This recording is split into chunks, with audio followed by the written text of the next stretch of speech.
अस्सलामु अलैकुम वरहमतुल्लाहि वबरकातुह। नहमदुहु व नुसल्ली अला रसूलिहिल करीम, अम्मा बाद। क़ाल नबी सल्लल्लाहु अलैहि वसल्लम मन तवद्दा फ़अहसनल वुदूअ ख़रजत ख़तायाहु मिन जसदिही हत्ता तख़रुज मिन तहत अज़फ़ारिही, रवाहु मुस्लिम। अज़ीज़ नाज़रीन, इस ऑनलाइन लाइव प्रोग्राम में मैं मुनीरुल इस्लाम आपका वेलकम करते हैं। तहे दिल से शुक्रिया अदा करते हैं कि आप हमारे साथ देते हैं और प्रोग्राम को बग़ौर सुनते हैं। अज़ीज़ दोस्तों, हस्ब मामूल हर जुमेरात शाम 4 बजे फ़ज़ीलतुश शेख आपके सामने हाज़िर होते हैं। इंशाअल्लाह आप जो भी सवाल इरसाल किए हैं या करेंगे, इंशाअल्लाह सबका जवाब हस्ब मामूल दिया जाएगा। बस आपसे मुक़द्दमाना इल्तिमास है कि आप इस प्रोग्राम को दूसरों तक शेयर करें ताकि दूसरे साथी भी दीनी मसाइल को सही तरीक़े से जान सकें। और इस प्रोग्राम को आप ख़ास करके फ़ेसबुक ऑनलाइन में देख सकते हैं और ट्विटर पर देख सकते हैं और इंशाअल्लाह दावा अल मजमा में यूट्यूब चैनल पर भी देख सकते हैं। अब वक्त ज़्यादा ना लेते हुए जो हमारा प्रोग्राम है सवाल जवाब का सिलसिला है, उसका आगाज़ करते हैं। शेख मोहतरम कुछ दीनी भाई ने हमें सवाल किए हैं, तो उनमें से एक सवाल ये है कि उनका सवाल ये है कि वज़ू के बाद आसमान की तरफ देखना और उंगली उठाना कैसा है? पागल आदमी। बिस्मिल्लाहिर्रहमानिर्रहीम, अल्हम्दुलिल्लाह रब्बिल आलमीन व सल्लल्लाहु वसल्लम व बारक अला नबीना मुहम्मद व अला आलिहि व सहबिहि अजमईन व बाद। मोहतरम मुशाहिदीन किराम, आज की मजलिस का सवाल अजीज़ मौसूफ़ मुनीरुल इस्लाम अल-फैज़ी वफ़क़हुल्लाहु लिकुल्लि खैर ने ये किया है कि वज़ू में वज़ू के बाद आसमान की तरफ देखना और उंगली उठाना कैसा है? वज़ू के बाद आसमान की तरफ देखना या निगाह उठाना या उंगली उठाना ये कैसा है ना? ये जी जी जी। बात निकल गई। तो इस सिलसिले में इसका जवाब ये है कि एक रिवायत ऐसी मिलती है जिसमें इस बात का ज़िक्र है कि नबी करीम सल्लल्लाहु अलैहि वसल्लम ने वज़ू करने के बाद वज़ू की दुआ पढ़ते हुए आप सल्लल्लाहु अलैहि वसल्लम ने आसमान की तरफ अपनी निगाह उठाई। ठीक है, लेकिन जहाँ तक उंगली उठाने का मसला है उसमें तज़किरा नहीं है। लेकिन बहरहाल जिस रिवायत में आप सल्लल्लाहु अलैहि वसल्लम का दुआ पढ़ते हुए आसमान की तरफ निगाह उठाने की बात है, वो रिवायत भी मुहद्दिसीन के नज़दीक ज़ईफ़ है जी। और जहाँ तक उंगली उठाने का मसला है तो वो भी किसी भी सही हदीस से ये चीज़ साबित नहीं है, तो इसलिए गुरेज करना चाहिए जी। नबी करीम सल्लल्लाहु अलैहि वसल्लम से सिर्फ आसमान की तरफ निगाह उठाने की बात आई है, और लेकिन उस रिवायत पर भी कलाम है मुहद्दिसीन का। उस रिवायत को ज़ईफ़ करार दिया गया है। सुनन नबी दाऊद के अंदर रिवायत है। और उंगली उठाने का जहाँ तक मसला है तो वो भी जो है ना किसी हदीस से में इसका तज़किरा नहीं है। इसलिए हमारे वो भाई जो इस पर अमल है, जिनका इस पर अमल है, उन्हें इस अमल से गुरेज करना चाहिए, क्योंकि सराहतन किसी सही हदीस में वज़ू करने के बाद वज़ू की दुआ पढ़ते हुए आसमान की तरफ निगाह उठाने के मुतालिक कोई सही हदीस नहीं आई हुई। जी जी, जज़ाकल्लाह खैर शेख मोहतरम। और एक दीनी भाई ने सवाल किया इसी सिलसिले में। उनका सवाल है कि आज़ाए वज़ू का 3 बार से ज़्यादा धोना कैसा है? और एक सवाल ये है कि वज़ू में हर वज़ू को धोते वक्त अलग अलग दुआ पढ़ना कैसा है?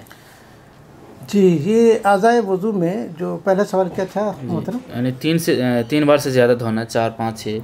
आज़ाए वज़ू को जहाँ तक धोने की बात है तो ये बात इस मौजू से मुताल्लिक़ जो गुज़श्ता नशिस्त हुई है, पिछली नशिस्त, इसमें इस बात का ज़िमनन जो है या इजमालन उसका ज़िक्र आया था कि वज़ू में आदमी को जो है ना कम से कम एक बार आज़ाए वज़ू धोना लाजिम है। हर वज़ू को एक बार धोना लाजिम है, सिवाय मसह रास के कि वो एक ही मरतबा सर का मसा करना जो है साबित है नबी करीम सल्लल्लाहु अलैहि वसल्लम से। लेकिन बाकी जो दीगर आज़ा है उसके बारे में है कि एक बार धोना जो है उसका लाजमी है, बाकी ज़्यादा से ज़्यादा 3 मरतबे धोना ज़रूरी है, ज़्यादा से ज़्यादा 3 मरतबे धोना चाहिए। लेकिन 3 बार से ज़्यादा धोना ये इसके बारे में नबी अलैहिस्सलातु वस्सलाम की ने फरमाया है, हदीस में जैसा आया हुआ है कि जिसने आदाए वज़ू को तीन मरतबे से ज़्यादा धोया तो उसने गोया के ज़्यादती की या बुरा किया या ये कि जुल्म किया। और ये भी कह सकते हैं कि बिदात है, यानी आदाए वज़ू का 3 बार से ज़्यादा धोना ये बिदात है।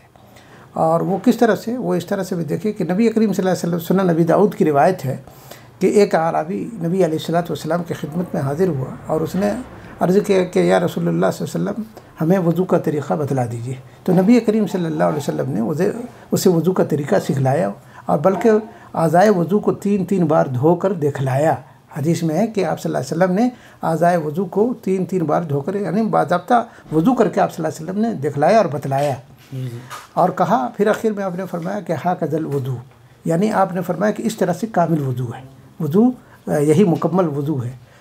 और उसी हदीस में आखिर में अल्लाह के नबी सल्लल्लाहु अलैहि वसल्लम ने फरमाया कि फ़मन ज़ादा अला हादा फ़क़द असाअ व तअद्दा व ज़लम।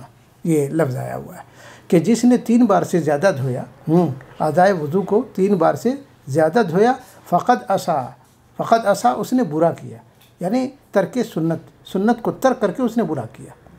व तअद्दा और ज़्यादती की, यानी मसनून जो तरीक़ा है वज़ू करने का वो 3 ही बार धोना है, मसनून गोया हद से उसने तजावुज़ की।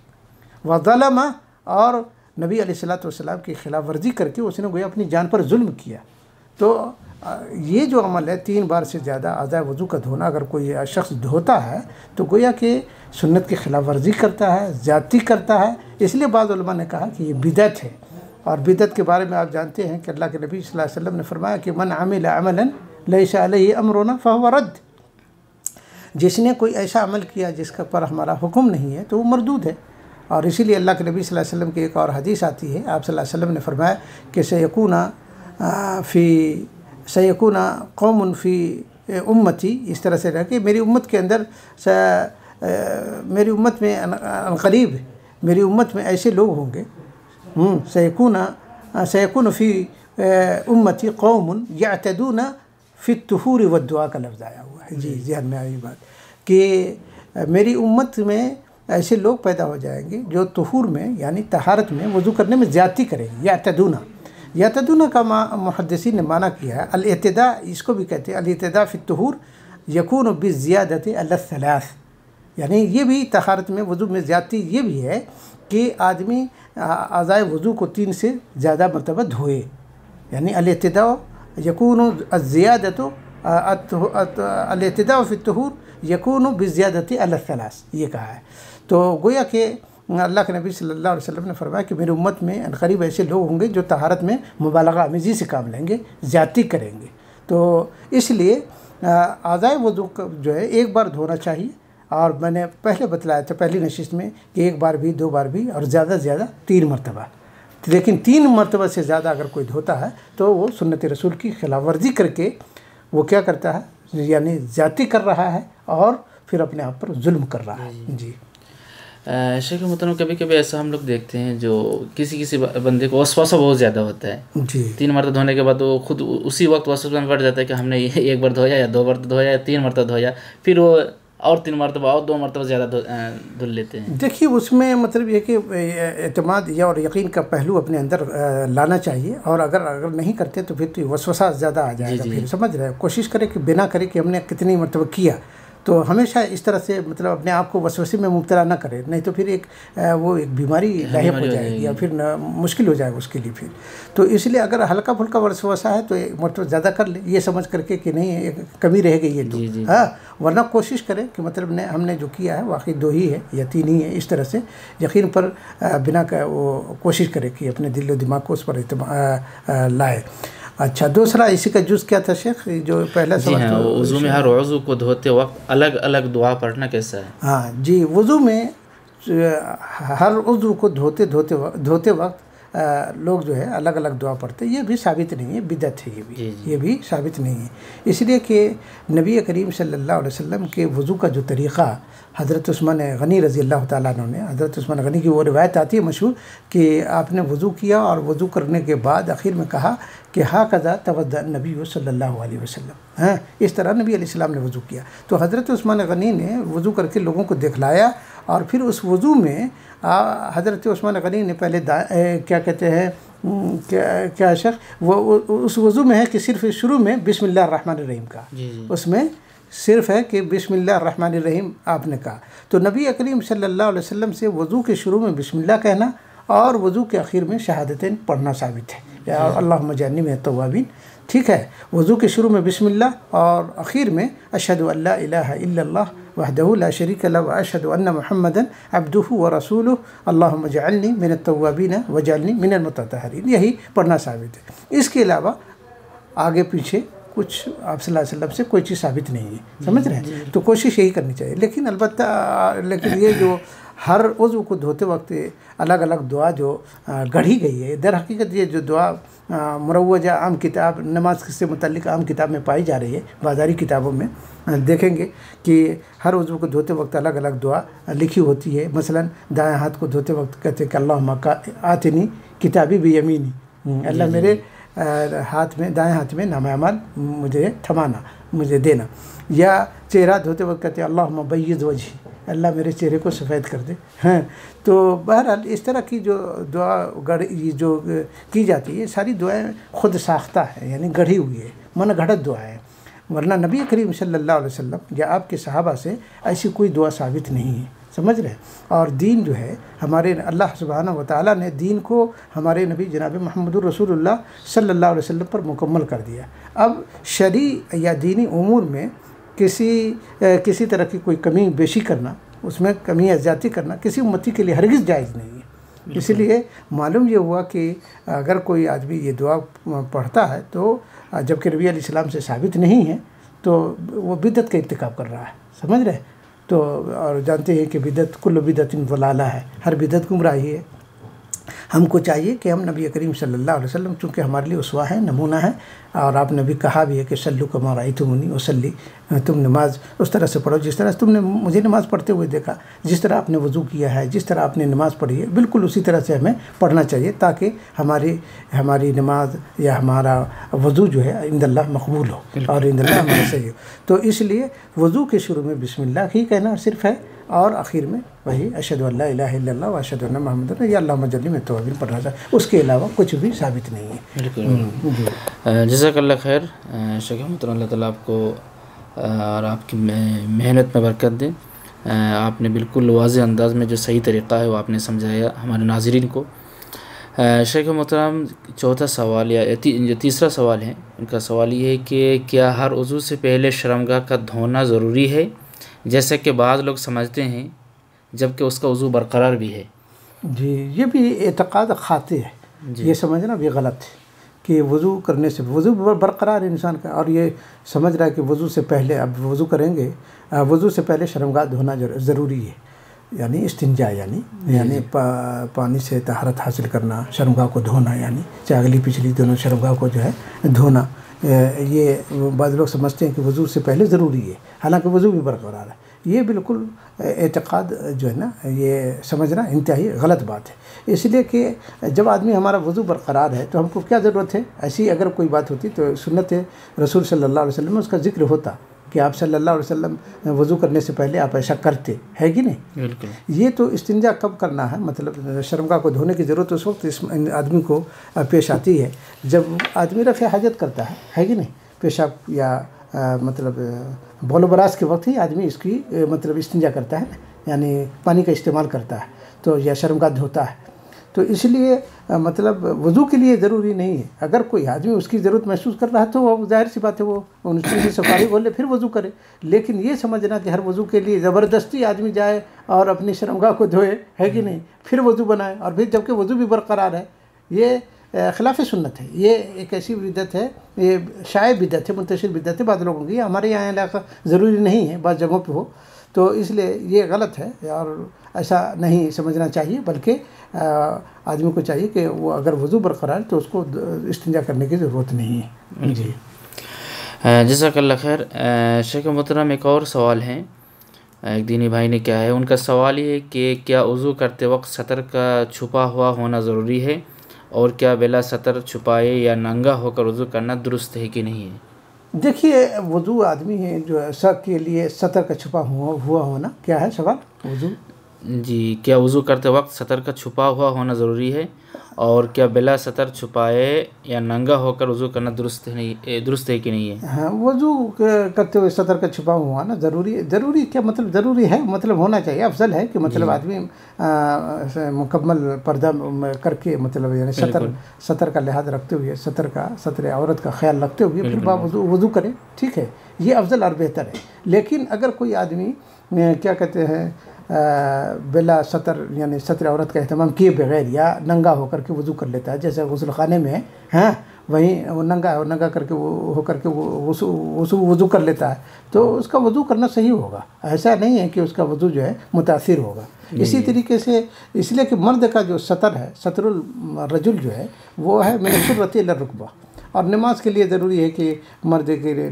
नमाज के लिए सतर औरत में ये कि यानी कंधों से लेकर के घुटने तक का छिपा हुआ ना ज़रूरी है। सतर औरत जो मर्द का है मेरा सुर्रत इला रुकबा, नाफ से लेकर के घुटने तक है।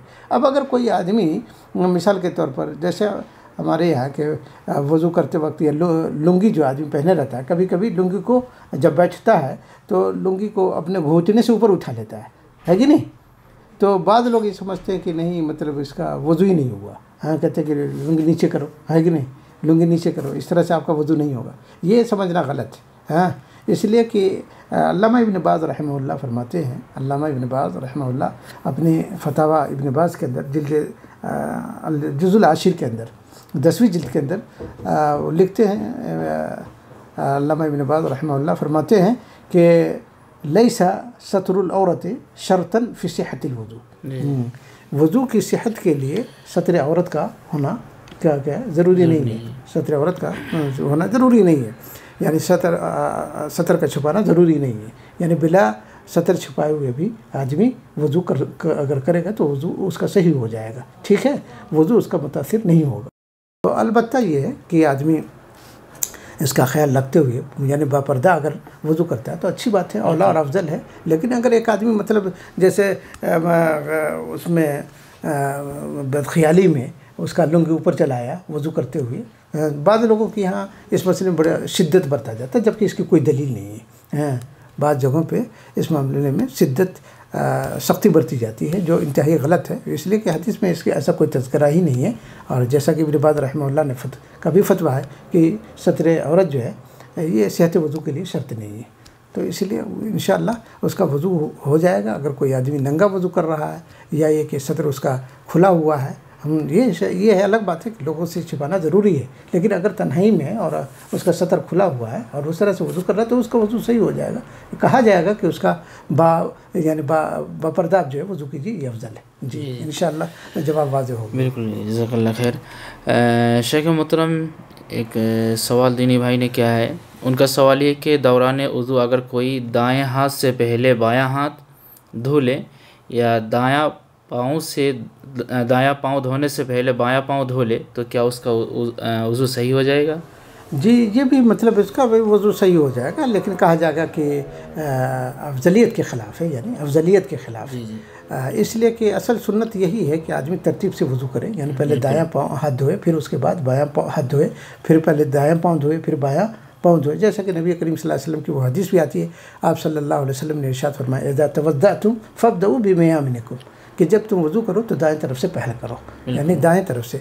और हदीस उस्मान में भी इसी बात का तज़किरा है। हज़रत उस्मान रज़ी अल्लाह तआला अन्हु ने जब वज़ू किया तो वज़ू करके लोगों को दिखलाया तो उसमें सबसे पहले दायां हाथ उन्होंने धोया, फिर बायां हाथ धोया, और फिर आखिर में कहा कि नबी अलैहिस्सलातु वस्सलाम के वज़ू का तरीक़ा यही है। तो मसनून जो वज़ू करने का तरीक़ा है, उस तरीक़े में भी या नबी अलैहिस्सलातु वस्सलाम ने जो वज़ू किया है तो आपने पहले दायां पाँव और फिर उसके बाद बायां पाँव धोया, पहले दाएं हाथ और उसके बाद बायां हाथ धोया आप सल्लल्लाहु अलैहि वसल्लम ने। तो इसी तरीके को मलूज़ खातिर रखना चाहिए वज़ू में। लेकिन अगर कोई आदमी गलती से पहले लाइल्मी में कर ले या ऐसे कभी कर लिया, तो ऐसा नहीं कहा जाएगा कि उसका वज़ू सही नहीं हुआ। समझ रहे हैं? जी। फतवा नहीं दे दिया जाएगा कि उसका वज़ू सही नहीं हुआ। अल्लामा नबवी रहमहुल्लाह फरमाते हैं कि अजमअल उलमा अन्न तक़दीम अल यमीन अलल यसार मिन अर्रिजलैन वल यदैन सुन्नह लौ खालफ़हा फ़ातहु अल अफ़ज़ल व सह्हा वज़ूअहु। अल्लामा नबवी रहमहुल्लाह फरमाते हैं कि उलमा का इस बात पर इजमा है कि तक़दीमुल यमीन अलल यसार, यानी दाएं को बाएं पर मुक़द्दम रखना, ठीक है, उलमा का इस बात पर इजमा है कि यही सुन्नत है। पहले यानी दाएं आज़ाए वज़ू धोने में दाएं वज़ू को मुक़द्दम करना बाएं पर, यह अफजल है, चाहे मिनल यदैन या मिनल रिजलैन, दोनों हाथ और दोनों पाँव, यही अफजल है, ये सुन्नत है, ये सुन्नत है। लौ खालफ़ा, अगर कोई इसकी मुखालफत करे तो कहा जाएगा, यानी मुखालफत करने का मतलब इसकी उल्टा कर दे, मसलन कोई पहले बायां हाथ धो ले फिर दायां हाथ धोए, या पहले बायां पाँव धो ले फिर दायां पाँव धोए, तो कहा जाएगा कि फ़ातहुल अफ़ज़ल, उसने अफजलियत को फौत कर दिया, अफजलियत को छोड़ दिया, अफजलियत पर उसने अमल नहीं किया। लेकिन सह्हा वज़ूअहु, उसका वज़ू सही होगा। उलमा के इस बात पर इजमा है। तो इसलिए अफजल तो यही है कि वज़ू करने में दाएं पहले हाथ को धोया जाए, फिर बाएं हाथ को धोया जाए, फिर दाएं पाँव को धोया, फिर बाएं पाँव, ये सिलसिले को मरूद खातिर रखा जाए। लेकिन अगर कभी किसी ने इसके ख़िलाफ़ कर लिया तो उस पर फतवा नाजायज़ का या वज़ू के अदम सेहत का नहीं लगाया जाएगा। जी जज़ाकल्लाह खैर। शेख मोहतरम, मैं इसमें और एक चीज़ को ऐड करना चाहता हूँ, अगर आप इजाज़त दें। जी बोलिए। तरतीब के सिलसिले में मिसाल के तौर पर किसी ने वज़ू किया, अब उसने कान का मसा कर इसमें सर का मसा करना भूल गया। जब उसने वज़ू कंप्लीट कर लिया तो बाद में पता चला कि हमने यार इसको तो छोड़ दिया, तो फिर वो आके क्या करें? जी, उनको चाहिए कि फिर असर न जो है ना, क्या कहते हैं, वज़ू करे। इसलिए कि सर का जो मसा बिन फ़राइज़िल वज़ू है, वज़ू के फ़राइज़ में से, वज़ू के फ़राइज़ को अगर उसने तर्क कर दिया तो उसका वज़ू बातिल हो जाएगा। तो इसलिए उसको चाहिए कि दोहरा ले, अदा कर ले। और वक्त यानी मिसाल के तौर पर अगर फ़ौरन अगर पैर धुलने के बाद उसका ख्याल आ जाए कि हाँ तो ठीक है, तो फिर आ जाए, फिर मसा से शुरू करें, सर के मसा से शुरू करें। ज़रूरी नहीं कि फिर असर ना हो, ज़रूरी नहीं। जज़ाकल्लाह खैर। शेख मोहतरम, छठा सवाल है, एक दीनी भाई ने किया है। उनका सवाल ये है कि क़िबला की तरफ रुख करके या पीट करके बौल व बराज यानी पेशाब व पखाना करना कैसा है?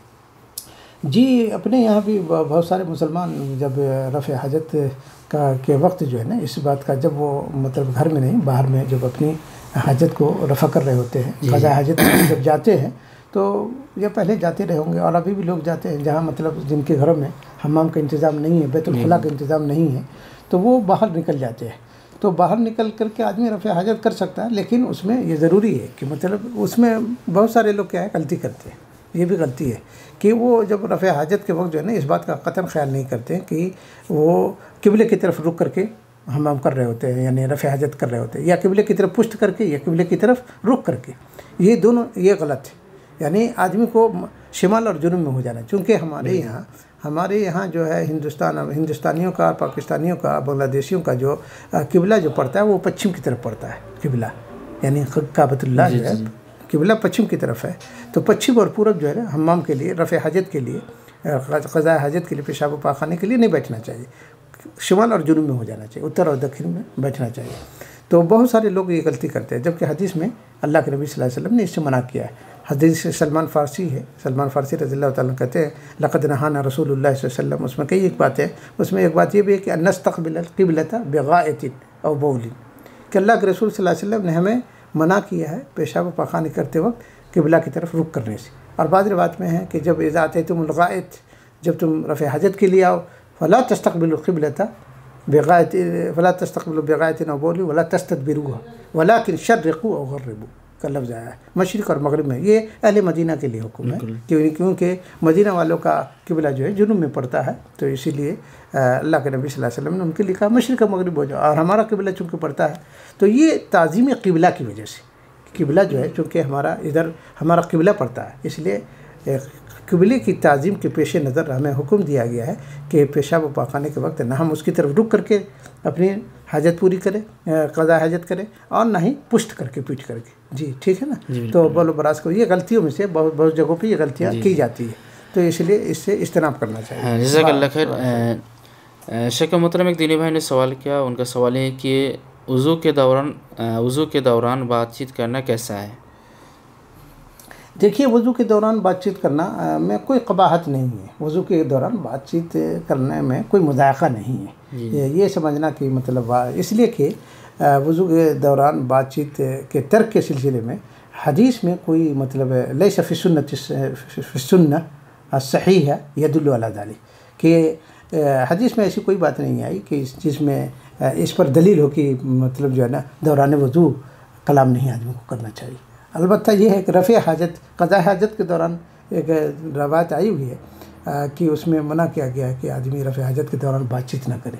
हाँ, अल्लाह ताला उससे नाराज़, फ़इन्नल्लाह यमक़ुतु अला ज़ालिक। लेकिन ये दौरान वज़ू बात करने ऐसी अगर कोई बात होती तो हदीस में उसका सरीह तज़किरा आता, लेकिन कोई ऐसी सही हदीस कोई ऐसी दलील नहीं मिलती जो जिससे ये पता चलता हो कि दौरान वज़ू आदमी को तर्क कलाम यानी गुफ्तगू नहीं करना चाहिए। तो अगर जायज़ ज़रूरत हो तो बात आदमी कर सकता है। अच्छा, दलील भी साबित है कि दलील भी मौजूद है। दलील एक हदीस मुगीरा इब्न शुबा है ना, हदीस मुगीरा इब्न शुबा से अंदाज़ा उस हदीस से इस तरह से आप दलील बतौर दलील पेश कर सकते हैं इस हदीस को कि हज़रत मुगीरा बिन शुबा कहते हैं, मैंने मसाइल अल-खुफ़ैन के सिलसिले में जब बात हो रही थी तो मैंने बतलाया था कि वो मुगीरा बिन शुबा कहते हैं कि मैं नबी अलैहिस्सलाम के साथ सफ़र में था या ऐसे आप सल्लल्लाहु अलैहि वसल्लम के साथ था। तो आप सल्लल्लाहु अलैहि वसल्लम ने वज़ू किया और वज़ू करने के बाद उसके बाद वो कहते हैं कि मैं झुका फ़अहवैतु लिअनज़िअ खुफ़ैहि, मैं झुका ताकि आपके पाँव से मोज़ा निकाल लूँ। हाँ, आपके पाँव से मोज़ा निकाल लूँ, आपके पाँव से मोज़ा निकाल दूँ। तो अल्लाह के नबी सल्लल्लाहु अलैहि वसल्लम ने फरमाया दअहुमा, इसको छोड़ दो, फ़इन्नी अदख़लतुहुमा अला ताहिरतैन, मैंने इसको बावज़ू यानी इसको बावज़ू पहना हुआ है, वज़ू करके पहना था।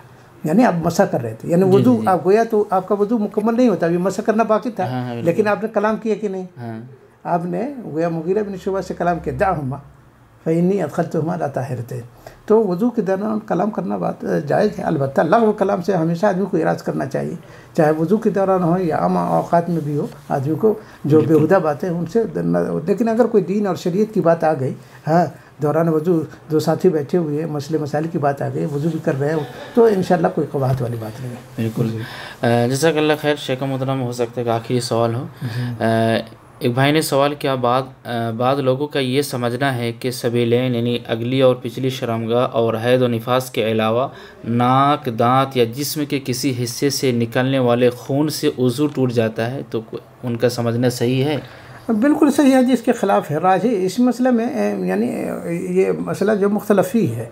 अहनाफ के यहाँ ये है कि सबीलैन के अलावा यानी अगली पिछली शर्मगाहों के अलावा भी अगर जिस्म के किसी हिस्से से खून निकलता है तो वो नाक़िज़ वज़ू है। चाहे मसलन ज़ख़म से निकल जाए या रुआफ़ यानी नक्सीर फूट जाए, नाक से निकल जाए, कान से निकल जाए, कहीं से भी खून निकल जाए तो वज़ू टूट जाता है। ये अहनाफ का कहना है, अहनाफ का। लेकिन ये सही राजे मसला ये है कि मतलब सबीलैन यानी पेशाब व पाखाना के रास्ते से अगर खून निकल रहा है, जैसे हैज़ और निफास के खून है ना, उससे तो वज़ू टूट जाएगा, ठीक है ना। तो उसके अलावा अगर ज़ख़म से बादल ज़ख़म से निकल रहा है या दांत टूट गया उससे खून निकल जा रहा है, नाक से खून निकल आ रहा है या जिस्म के किसी ऐसे से खून निकल रहा है, तो उलमाए अहनाफ के यहाँ भी मुतलक़न ऐसा नहीं है कि वज़ू टूट जाएगा।